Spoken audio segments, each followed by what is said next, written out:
I came here last year in the midst of the worst crisis that Sri Lanka had faced. As was mentioned here, the collapse of our economy due to many reasons, COVID, and a reduction of taxes, which brought down revenue. And apparently, from what I know, this lesson has never been learned by others, because 1 year later, Prime Minister Liz Truss did the same thing in UK. So it seems to be going on and on. We actually should charge copyright from UK for copying us. Then there was the attempt, the measures that were taken to stop the import of fertilizer because we had no foreign exchange to import fertilizer. The refusal to go to IMF. So it's natural that this crash had to occur. And that's why when I became president, I said my first job is to go back to the IMF. But going back to the IMF is not sufficient. I needed someone to help me. So our good friend Japan is where I came to. I spoke to Prime Minister Kishida and of course your finance minister, and that was the beginning that we knew we could go ahead. So first I have to say thank you to Japan for all that has happened. Sri Lanka would not have been able to resolve this question in such a short time if not for the Japanese assistance. So now we've taken many of the steps that are necessary, as was mentioned here. We've already have agreed with IMF on the EEF, and now we are waiting the discussions that are taking place at the creditor meetings. We've had the Paris Club. India, that was outside the Paris Club, has come in for the negotiations with the Paris Club. China has now agreed to attend as an observer. We had asked them to come into the platform, but nevertheless they are attend as observer, and they are having bilateral meetings with the IMF. So I think that that is a good situation to start with, though we would have preferred everyone being together. And we are going ahead. As far as I am concerned, there is no turning back. Firstly, we have to go through this pain to ensure that economy is back on track. So debt restructuring is necessary. I appointed a committee for economic stabilization, and my advisor, who the chairman is also here, and he will answer some of the detailed questions that you would wish to raise. When this happened, a lot of people in Sri Lanka said, we have no future. The country is gone. How are we going to go up again? I said, why are you so glum? They said, why? We have no future. I said, why are you so pessimistic? If you want, take the example of Japan, virtually wiped out after the war with 2 atom bombs. I said, in that case, Japan should have never recovered. Japan came up as a new country. It has one of the strongest economies, the strongest in Asia. So I said, copy Japan, that's all. And go work. It didn't come out of, it came out of hard work, commitment. Nothing comes easy. So this is what we have now, I've told the country. It was a great tragedy for Sri Lanka. It was a big setback. But the measures we are taking to stabilize the economy also gives hope to Sri Lanka. Because my idea is not merely to stabilize the economy, but also to restructure the economy, to further liberalize the economy and make it a growth-oriented economy.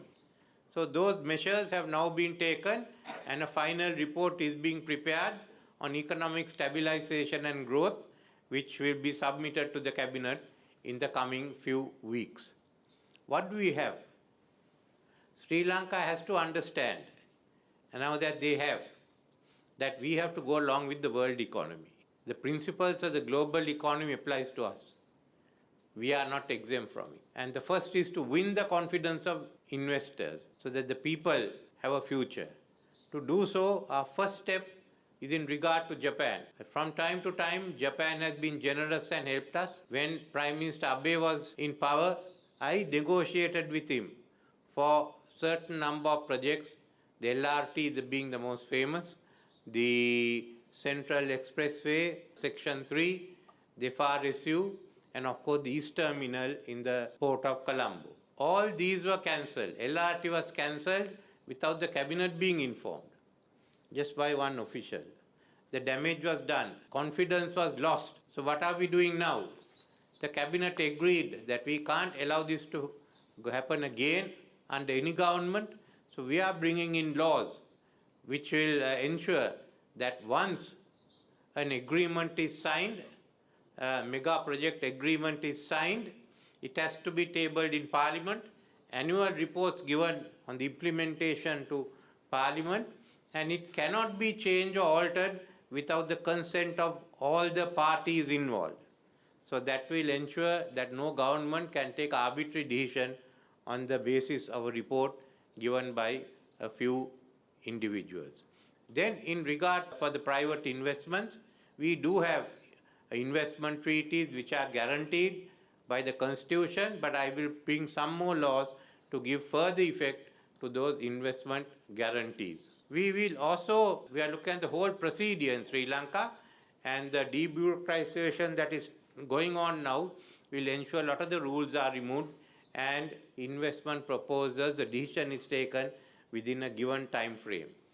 We have had Board of Investments and an Export Development Board. I am doing away with all that and bringing one single Economic Development Commission which will be the sole authority on making decisions, and the law will prescribe certain periods within which such discussions are made.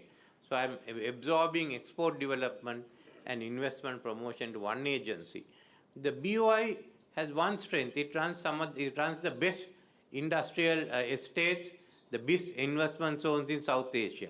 So we separate that into an investment infrastructure corporation where the new investment zones, whether it be for manufacturing, tourism, technology, will be started under separate companies, can be private, it can be government, or it can be a public-private partnership. All the laws and regulations which have hindered the development of business is being identified for removal. But what we want and what we are aiming for is further liberalization. The further liberalization to take place. How am I going to ensure it? You will ask. How are you going to ensure it? You will be out in a few years' time, if not next year. Then what happens? Does it go back? So we have decided, and I told Parliament that I want Sri Lanka to enter the RCEP. With RCEP, a round of liberalization has to take place. We have to become more competitive. And then I said we will also agree at that time that within a given time frame, a medium-term time frame, we will enter become a member of the Trans-Pacific Partnership. So that is there, the comprehensive and the progressive Trans-Pacific Partnership. So that's the second one. So with that, I think we've set two benchmarks as far as liberalizing the economy is concerned. When that is passed into law, then we have to gradually make the economy more competitive and to stronger. This is what I want to do. We are a small island in the middle of the Indian Ocean. Then we haven't got the large markets, but we are areas in which we can specialize and we can aim at the larger market. We all think India is the biggest market. India is a big market that Sri Lanka has to enter, but the biggest market for us is going to be the RCEP. That is the largest market. So we are looking at a four-market policy. That is, we have the Indian market, we have the RCEP, we have the comprehensive, progressive and the Trans-Pacific Partnership, and we already have an agreement with the European Union. We will further deepen it. It's under this system that we work. Sri Lanka's strength, I think, is we have to think anew. See what are the low-hanging fruits. First is agricultural modernization. Sri Lanka's agriculture has not undergone any modernization for the last 20 to 25 years. For instance, when I was Prime Minister in 2001, Sri Lanka became self-sufficient in rice. At that time, we had 3.5 metric tons a hectare. In the given 20 years, it has only gone up to 4 metric tons. But in some of the plots that we have gone up to 11 metric tons a hectare. An average of 8 metric tons a hectare would make a big difference and release more land for other cultivations. Similarly with tea, there will be so new areas to be cultivated. We are hoping to bring about 170,000 hectares in the eastern province of Sri Lanka. there's other land that we want to identify and ensure we maximize it for agriculture. So that's one area. Sri Lanka, if you look at the developments that's going to take place in India, a fast-growing economy, then you will see even in the next 50 years, Pakistan, Iran, all will develop. Pakistan and Iran, Gouda and Shaba will be the Makaran coast, will be the entry-exit points for Central Asia, with all that shipping taking place and the developments that are taking place in Africa when the new ports come in, Sri Lanka to become a regional logistic hub, both the ports and the airport.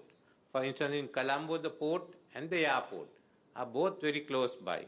And a new harbour in Colombo, which Subana Jurong of Singapore is planning out, a completely new harbour. So that's the possibilities we have.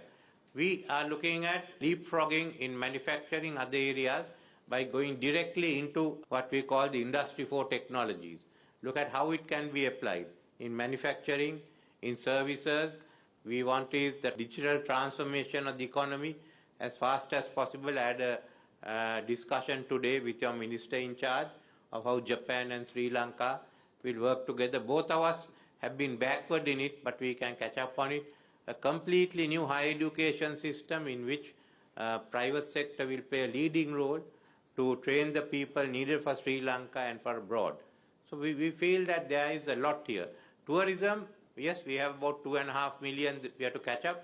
We had about a little over 2.5 million in 2019, plan to go up to 5 million on the first step, but of that 2 million have to be tourists who are willing to spend $500 or more a day. So we are going to upmarket tourism, for which there are a large number of proposals which we will make it available for people who are interested in different types. It's climate change is being accelerated, the climate change proposals, implementation.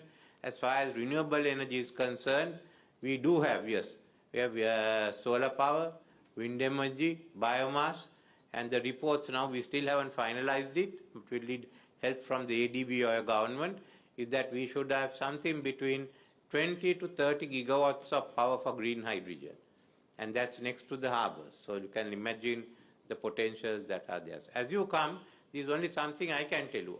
I am not a businessman, I am a politician. You all are businessmen. You will find other opportunities there.